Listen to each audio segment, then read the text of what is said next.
जो हाथ पैरों का योगाभ्यास करते हैं बाह्य अंगों का, उससे अधिक इम्पोर्टेंट है चित्त का योगाभ्यास, अर्थात ध्यान करना।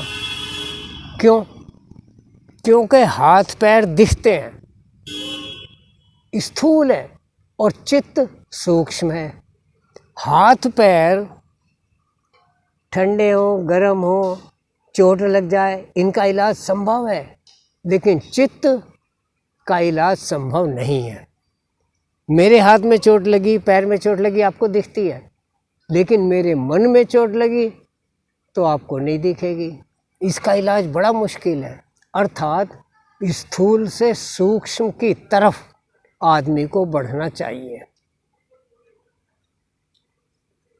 एक मोटी चीज, उसकी इतनी ताकत नहीं है जितनी सूक्ष्म चीज की है। इसीलिए पहले लोग पत्थर फेंक के मारते थे, उसके बाद उससे सूक्ष्म आई कि लाठी, पत्थर फेंकेगा आदमी बच जाएगा, इधर उधर भाग जाएगा, देखेगा, और लाठी फटाफट इतनी तेज़ी से चलाता है, उससे ज़्यादा चोट करती है। फिर बंदूक आ गई, फिर पिस्टल आ गई, और धीरे धीरे करके परमाणु बम आ गया। इतनी सूक्ष्म शक्ति कि जितनी सूक्ष्म आँखों से दिखाई ना दे, एक परमाणु, एक एटम, लेकिन इतना घातक कि एक ही परमाणु बम से लाखों आदमी मर जाए। तो कहने का तात्पर्य यह है कि हर आदमी को स्थूल से सूक्ष्म की तरफ बढ़ना चाहिए। मोटी चीज़ पर ध्यान नहीं देना चाहिए, उसकी तह तक जाना चाहिए। जब उसकी तह तक हम जाते हैं तब अन्वेषण करते हैं, आविष्कार करते हैं, और उसकी बारे में पूरी बात का पता चलकर हम कोई कमी नहीं छोड़ते। तो क्या करें?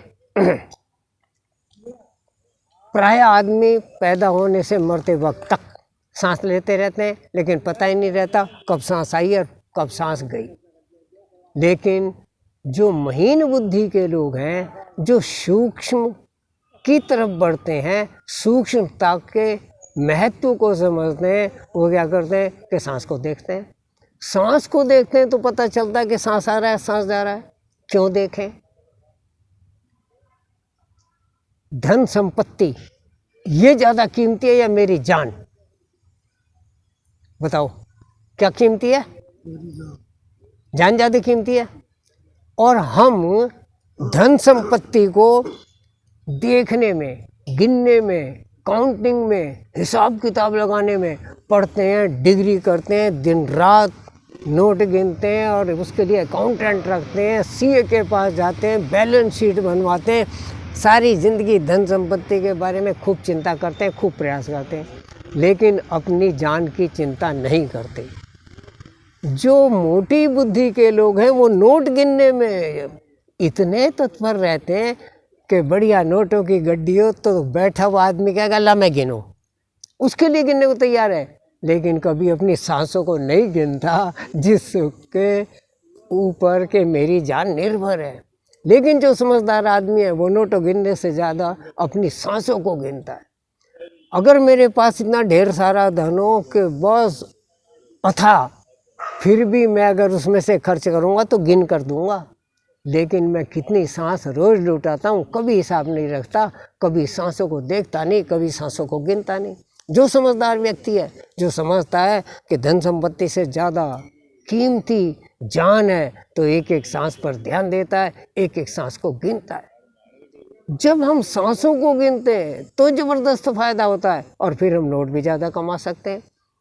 जितनी सांसों को गहराई से देखेंगे, ध्यान सांसों पर टिकेगा, ध्यान सांसों पर टिकेगा तो एकाग्रता आएगी, एकाग्रता आएगी तो एकाग्र बुद्धि से काम करके हम नोट भी कमा सकते हैं, हम सेहत को भी सही रख सकते हैं, हम भगवान को भी पा सकते हैं।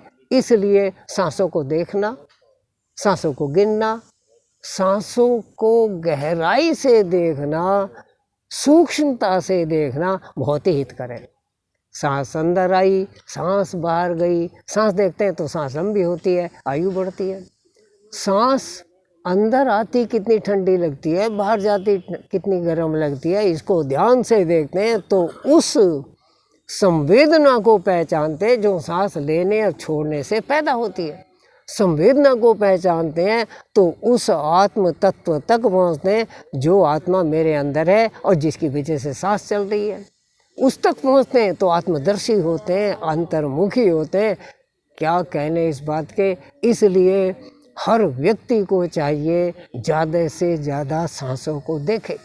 सांसों को देखने का इसीलिए हम पहले मोटा मोटा अनुलोम विलोम प्राणायाम करते हैं। खूब गहरा खींचा, खूब गहरा छोड़ा, फिर कपालभाति करते हैं, जोर से खींचा, जोर से खींचा, विपरीत कपालभाति करते हैं और लास्ट में ध्यान करते हैं। जो आदमी सांसों की एक्सरसाइज पर ध्यान देता है उसका स्वास्थ्य भी बढ़िया, उसका मन भी बढ़िया, उसकी जेब भी बढ़िया, उसका लोक परलोक भी बढ़िया, उसका पुनर्जन्म भी बढ़िया। और जो आदमी सांसों पर ध्यान नहीं देता उसका सब कुछ बेकार, उसका जीना बेकार। ज़्यादा कहने की ज़रूरत नहीं, आप सब लोग समझदार हैं। इसलिए सांसों पर ध्यान दें, सांसों को देखने का बहाना ढूंढें और कम से कम खाना खाने के बाद 10 मिनट आनापान जरूर करें। उससे आपका पेट भी बढ़िया, उसका मन भी बढ़िया, उसका रात को नींद भी बढ़िया, उसकी पर्सनालिटी भी बढ़िया, हर चीज़ बढ़िया। इससे बढ़िया कोई एक्सरसाइज नहीं, इससे बढ़िया कोई ध्यान नहीं, इससे बढ़िया कोई भक्ति नहीं। बहुत ही बढ़िया चीज़ है, इसका फ़ायदा अवश्य उठाएं। धन्यवाद।